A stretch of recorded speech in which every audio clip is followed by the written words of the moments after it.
ऐसा लग रहा है इसको पैसे देके बैठाएगा।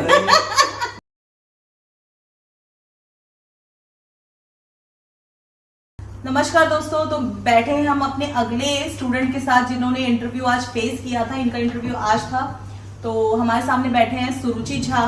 तो फाइनली हम उनसे बात करते हैं और पूछते हैं कि आपका इंटरव्यू एक्सपीरियंस कैसा रहा। मैम बहुत अच्छा रहा इंटरव्यू। आज मेरा सेकंड पैनल था 8:30 AM।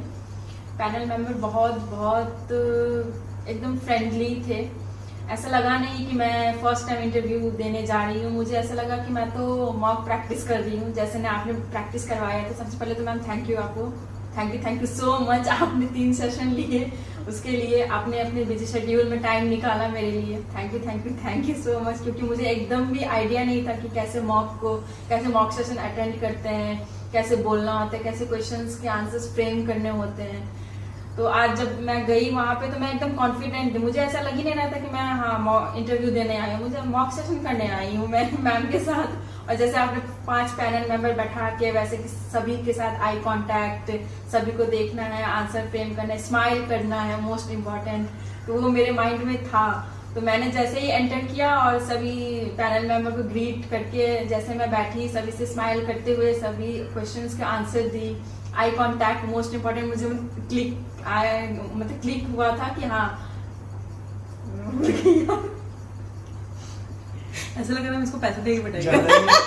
तो आराम से दो, कोई बात नहीं, कट कर देंगे उसको। हाँ मैम, मेरा मेन यही फोकस था कि स्माइल और eye contact most important interview में, यही 2 चीजें और कॉन्फिडेंस ये देखी जाती है। तो मेरे दिमाग में वो था। मैं जैसे गई इंटरव्यू में यही 3 चीज फॉलो की जैसे आपने बताया था।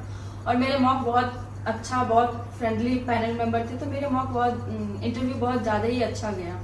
तो थैंक यू सो मच। इनका इंटरव्यू बहुत ज्यादा ही अच्छा गया। तो आप 1 से 10 में मतलब अपने आप को 10 मार्क्स दोगे ना? मैम 10 आई डोंट नो 10, लेकिन हाँ 9 तो मैं जरूर दूंगी। देखो, आपका काम है अपना बेस्ट करना। आगे क्या होता है वो तो पैनल के ऊपर डिपेंड करता है। अब उनको अगर जो आपने उनके ऊपर इंप्रेशन डाला होगा उस हिसाब से आपको मार्क्स मिला होगा। तो हमारा काम है अपना 100% देना। तो दोस्तों, जिनका भी इंटरव्यू है कल परसों में, आप ध्यान रखिएगा, आपको अपना बेस्ट देना है। आगे चाहे कुछ भी हो, देखा जाएगा, लेकिन फिलहाल वो समय आपका है। वो 5 से 10 मिनट जो भी समय आपको मिलता है पैनल के साथ, उसमें बेस्ट करना है, उसमें नर्वस नहीं होना है। और आंसर चाहे आए चाहे मत आए, आपको एंजाइटी और नर्वसनेस नहीं शो करना है अपने फेस पे। जो कि मैंने नोटिस किया था कि सुरुचि हमारी बहुत नर्वस हो जाती थी नॉर्मली। तो जैसा कि ये ना स्माइल कर रही है उस हिसाब से, और मेरे पास जब इनका फोन आता है कि इनका इंटरव्यू बहुत अच्छा हुआ और मैंने सारा कुछ अच्छे से किया, तो मुझे जितना प्राउड फील हुआ मैं उस समय एक्सप्लेन नहीं कर सकती कि जब कोई स्टूडेंट बहुत अच्छा करता है टीचर को कितनी खुशी मिलती है। तो आपसे क्या क्या क्वेश्चंस पूछे गए सुरुचि? मैम मेरे पैनल में 5 थे, जिसमें से 2 फीमेल और 3 मेल थे।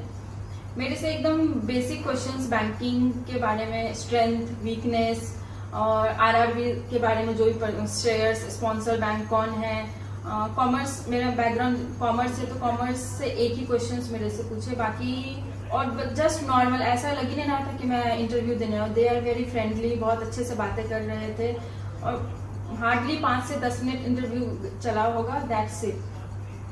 हार्डली 10 मिनट्स थे और उसमें इंटरव्यू आपका रैपअप हो गया। हाँ। तो आप कोलकाता से हैं, सुरुचि, और यहाँ रायपुर में आए थे एग्जाम देने के लिए। तो उससे रिलेटेड कोई क्वेश्चन हुआ आपसे? नहीं मैम, उससे रिलेटेड नहीं हुआ? बस वो लोग पूछे कि आप कोलकाता से हो, तो मैंने बोला कि हाँ। तो बस बोले कि बंगाली आता है, मैं बोली हाँ सर बंगाली आता है। एक पैनल में पर बंगाली थे, तो वो बोले कि बंगाली आता है, मैं बोली हाँ। तो वो एक बंगाली में बोले, मैं उनका वो क्वेश्चन का जवाब बंगाली में ही थी। जस्ट जनरल जैसे हम लोग बातें करते हैं वैसे ही। और एक गाना भी गाया, उसको मैं कंटिन्यू की 1 लाइन, फिर वो लोग बस सभी लोग हंसने लगे और दैट्स इट। फिर बोले थैंक यू सुरुचि, आप जा सकते हो। तो आपसे इससे रिलेटेड कोई क्वेश्चन हुआ क्या कि आप अगर कोलकाता से हैं तो आपको लैंग्वेज इशू कुछ है, कुछ बैरियर, कुछ ऐसा कुछ कुछ भी नहीं हुआ?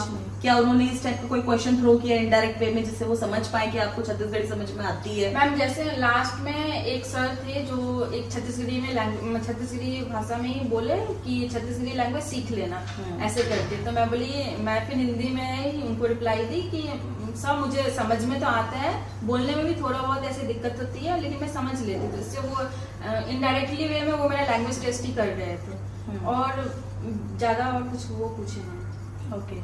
तो आपने दोस्तों सुना कि सुरुचि का जो पैनल मेंबर थे वो भी बहुत फ्रेंडली थे और उन्होंने गाना तक गा दिया इंटरव्यू में। तो आप सोचिए कि इंटरव्यू किसी भी मोड में कैसे भी घूम सकता है, तो आपको बहुत ज्यादा टेंशन लेने की जरूरत नहीं कि पता नहीं मुझे कोर टेक्निकल क्वेश्चंस पूछ देंगे, जरूरी नहीं है। जरूरत है तो आपको अपनी पर्सनालिटी एनहांस करने की, कॉन्फिडेंस बढ़ाने की, कम्युनिकेशन स्किल्स को अच्छा करने के लिए और साथ ही आई कॉन्टैक्ट एंड स्माइल, क्योंकि आई कांटेक्ट और स्माइल एक ऐसी चीज है ना जो आपके कॉन्फिडेंस को 100% शो करता है। जब आप इतना ही कर लेते हो ना तो बाकी चीजें आपका, भले आप आंसर्स अच्छे से दे पाओ या ना दे पाओ, वो सेकेंडरी चीजें हो जाती है, लेकिन उस समय वो चीजें आपको मार्क्स दिलाने में बहुत हेल्पफुल होता है। क्या आप मानते हैं सुरुचि? मैम 200%। तो सुरुचि का इंटरव्यू गया बहुत अच्छा। तो सुरुचि, आप फीडबैक में क्या बच्चों को बताना चाहते हैं, जो मैंने और आपके बीच में हमारे जो इंटरव्यू सेशंस हुए उसमें आपका क्या फीडबैक रहेगा? मैम मैं स्टूडेंट को यही बोलूँगी कि जरूर मैम से कांटेक्ट करके एटलीस्ट रियल इंटरव्यू से पहले 1-2 सेशन तो जरूर करके जाओ, बहुत बहुत ज़्यादा हेल्पफुल होगी।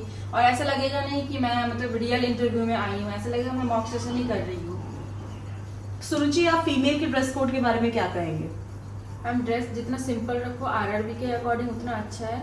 Simple kurti, leggings, dupatta, that's it. Over dressed होकर ज़्यादा नहीं जाना। बहुत सारे ऐसे लोग दिखे मुझे आज की बहुत कैजुअली भी आए हुए थे, बहुत ओवर ड्रेस्ड भी थे, बट मेरे अकॉर्डिंग आरआरबी के इंटरव्यू है तो फिर नॉर्मल आप एक डिसेंट सा फॉर्मल लुक लेके जाओ, वो बेस्ट है। ओके, तो सुरुचि को मैं थोड़ा सा करेक्ट करना चाहूंगी, बात आरआरबी की नहीं है, बात चाहे कोई भी बैंक एग्जाम की हो, आपको एक डिसेंट लुक ही रखना है। आपको जरूरत से ज्यादा कैजुअल भी नहीं होना है, क्योंकि आप पार्टी में नहीं जा रहे हो, दोस्तों के साथ हैंग आउट करने नहीं जा रहे हो, आप इंटरव्यू के लिए जा रहे हो। तो आप बहुत ज्यादा कैजुअल नहीं हो सकते, आप बहुत ज्यादा फैंसी भी नहीं दिखना चाहिए आपको, क्योंकि आप नॉर्मली वैसा वेयर नहीं करते हो। तो स्पेशली इंटरव्यू के लिए क्यों इतना खर्चा करना पैसे? तो आप अपने पॉकेट साइज को देखते हुए डिसेंट फॉर्मल लुक पे जाइए। और गर्ल्स को भी होपफुली क्लियर हुआ होगा कि बहुत ज्यादा फैंसी नहीं है। आप चाहो तो साड़ी भी पहन सकते हो, उसमें कोई इश्यू नहीं है, लेकिन नॉर्मली आप किस पे कंफर्टेबल रहोगे, कंफर्टेबल होना बहुत जरूरी है, क्योंकि अल्टीमेटली वहां बैठ के आपको उनको फेस करना है। तो जो ड्रेस कोड है उसमें कंफर्टनेस होना बहुत जरूरी है। तो दोस्तों, ये था सुरुचि झा के साथ हमारा इंटरव्यू सेशन और फीडबैक भी था, और साथ ही हमने ये भी पूछा कि भाई आप और स्टूडेंट्स को रेकमेंड करोगे कि नहीं। हम बिल्कुल।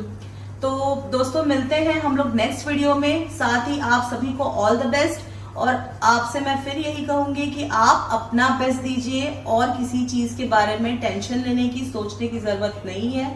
वो जो समय आपको मिला है उसका 100% यूटिलाइजेशन करें और अपना बेस्ट करके। थैंक यू दोस्तों, मिलते हैं नेक्स्ट वीडियो में। You can and you will, अगर आप चाहें तो। अंकुश सर नहीं है, पर उनके बदले मैंने आपसे कह दिया।